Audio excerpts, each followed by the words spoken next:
Hi guys, welcome back. Fun one today. If you're a little bit like me, I'm definitely a little bit lazy when it comes to cleaning the grooves when I'm playing, but I also love a bit of data. So with the GC3, I'm going to do a little test and see how much spin we lose or gain with the dirty faces, with a wet ball, also launch angles, all things like that. So we're going to have a fun little test, check some data out and see how much performance I'm losing, and I should get cleaning these clubs a lot more often. Right, let's get to it.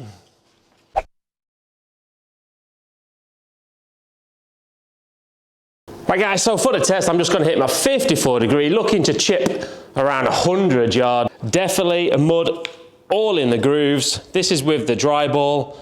So let's clip a few and see what happens with the data.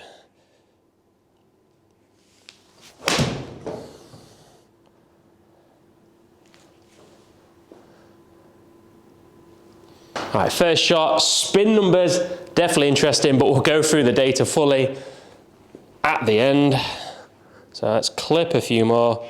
Still plenty of mud on the grooves.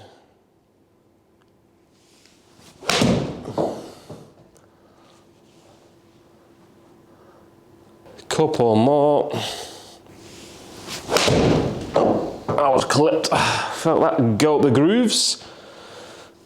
Let's see how good these grooves are. These wedges also, they are getting ready to be replaced this year, to be honest, but we'll still see what happens in the test.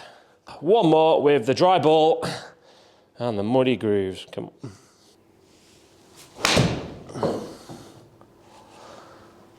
That should be the 100 number.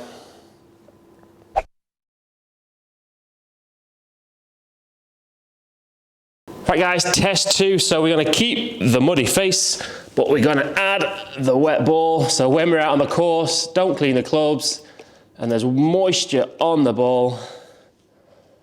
Let's check those spin numbers, launch angles. Still plenty of mud in these grooves. Wet ball.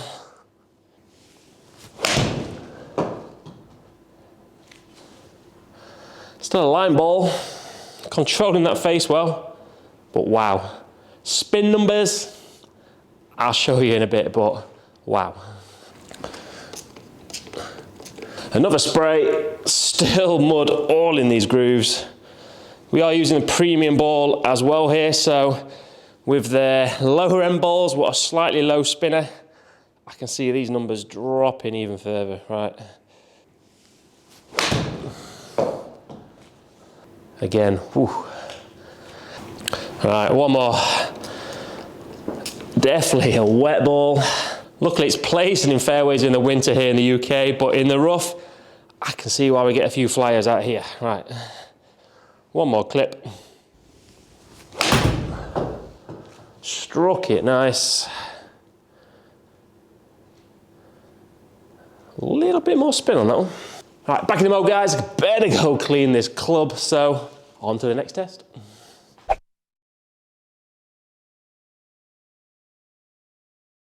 Right guys, wedge all cleaned, all dry. So next experiment is clean club face, but with the wet ball. Let's see what happens on those dewy mornings. Same again, clean grooves, clip 100, 105 yards.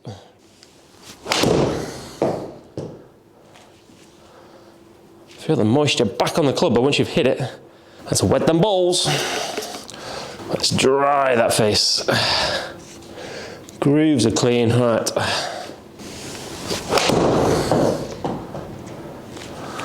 Clipped.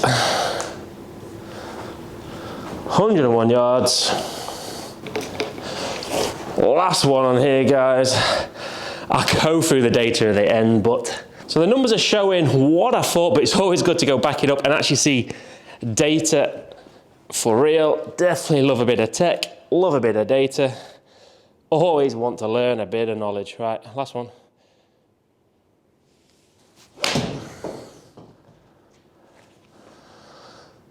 Are the clean grooves working their magic? Interesting.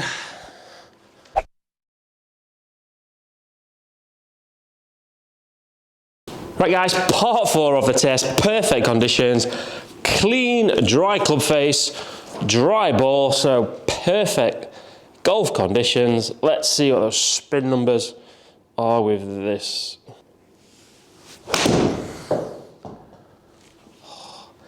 Could be a mental thing, but it feels grippy already. Third one, make sure it's still dry, definitely dry.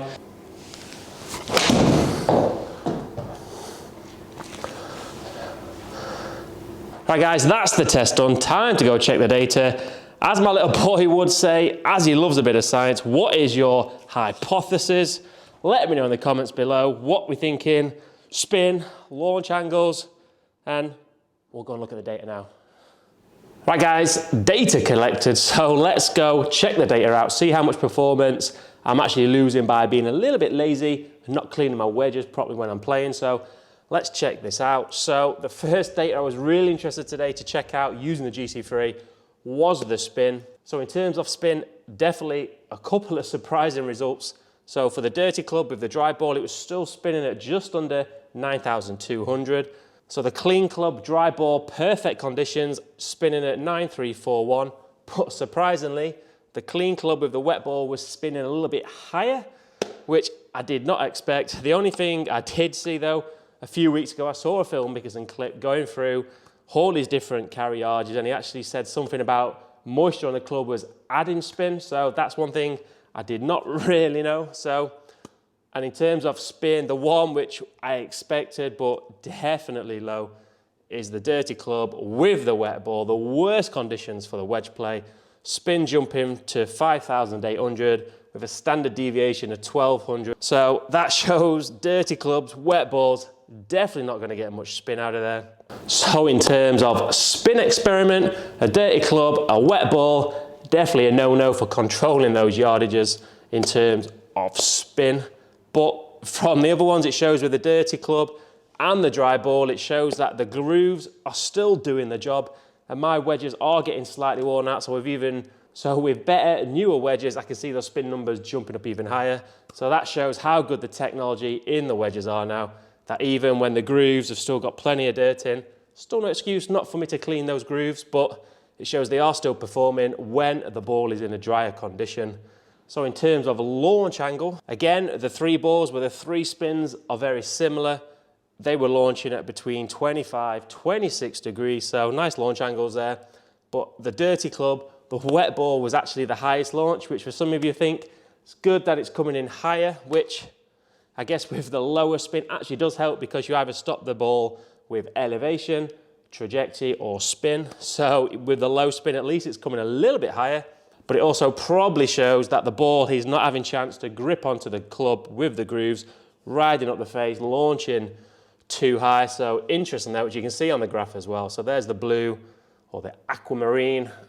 That's definitely up there. All right, so in terms of carry and ball speed, the carry distance were pretty similar, but the clean club dry ball was carrying a couple of yards further, and also there was a little jump in ball speed. So you probably see that the ball was interacting with the club and the grooves to have better efficiency, to increase that ball speed.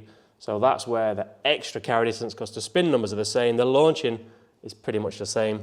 So that's where it shows that extra grip has probably equated to the extra ball speed. So the worst performing in all levels, dirty club, wet ball, 81 miles an hour. So definitely a drop off in there. Right guys, fun little video there. Hope you found that interesting. I definitely did. I definitely love things all tech, and I love a bit of data, always looking to learn. Nice to see the numbers. Hope you enjoyed it and maybe learned a little bit something as well. So I think the moral of the data is that I definitely need to take more time to clean my wedges, but also we need to be keeping our balls dry. Right, till next time guys.